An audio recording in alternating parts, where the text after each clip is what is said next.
जैसे ही वृंदावन में श्री कृष्ण का प्रादुर्भाव भयो, कैलाश पर बैठे देवाधिदेव महादेव विचलित हो गए।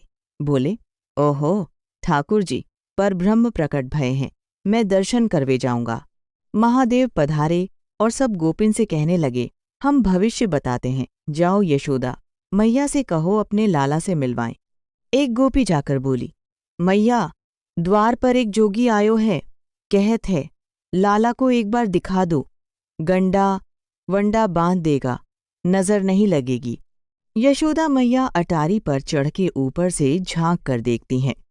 अंग भभूत, गले में मुंडमाला, शेषनाग फन फैलाए फुफकार रहे। बोली, इतनो भयभीत बाबा, मैं अपने लाला को इनके दर्शन कराऊं? नहीं, मेरो लाला नहीं मिलेगा। सखियां जाकर महादेव से बोलीं, मैया कहती हैं, आपका स्वरूप बड़ा खतरनाक है, गले में मुंडन की माला, सर्प लिपटे हैं, लाला डर जाएगा, अंदर नहीं बुला रही। महादेव बोले, अरे मैया, एक सर्प से डर रही है, तेरो लाला तो 1000 फन वाले शेषनाग पर सोवे।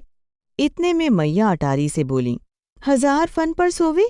मेरो लाला पर ऐसो दोष मत लगाओ, मेरो लाला किसी सर्प पर नहीं सोवे। महादेव बोले, मैया, तू अपने लाला को जानती नहीं, एक बार भीतर बुला ले, बताऊं कौन है तेरो लाला। मैया बोली, मैं सब जानूं, बाबा को थोड़ी सामग्री दे आऊंगी, आनंदित हो जाएंगे। सुंदर सोने के थाल में सामग्री सजाकर लाई और बोली, बाबा झोली आगे करो, यह लो और यहीं से आशीर्वाद दे जाओ, लाला ऐसे ही चिरंजीवी रहे। महादेव बोले, मैया, हमें भिक्षा नहीं चाहिए, हमें केवल लाला के दर्शन चाहिए। मैया बोली, अंतिम बार पूछ रही हूं, भिक्षा चाहिए तो लो, लाला नहीं मिलेगा। महादेव ने त्रिशूल गाड़ दिया, हम यहीं द्वार पर बैठेंगे, कभी तो दर्शन होंगे। मैया बोली, मोह को अपन लाला घर में बूढ़ो करना पड़े तो कर लूं, पर दर्शन नहीं कराऊं। द्वार बंद कर दिए, खिड़कियां बंद कर दीं। महादेव बाहर नेत्र बंद कर बाल गोपाल का स्मरण करने लगे।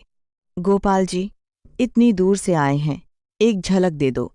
इतने में भीतर ठाकुर जी रुदन करने लगे। दूध पिलाया, दही चटाया, शहद दिया, झुनझुना बजाया, पालना झुलाया, पर रुदन बंद न हुआ। एक गोपी बोली, मैया, लाला को नजर लग गई है, बाहर जो जोगी बैठे हैं उनसे झाड़ा करा लो। संदेश गया। महादेव पहले रूठे, अब नहीं आएंगे। एक गोपी बोली, चलो बाबा, भीतर चलो, कोशिश करूंगी लाला को आपकी गोद में दे दूं। गोद? सुनते ही महादेव खड़े हो गए। चलो। जैसे ही नंद भवन में पहला चरण रखा, ठाकुर जी का रुदन धीमा होने लगा।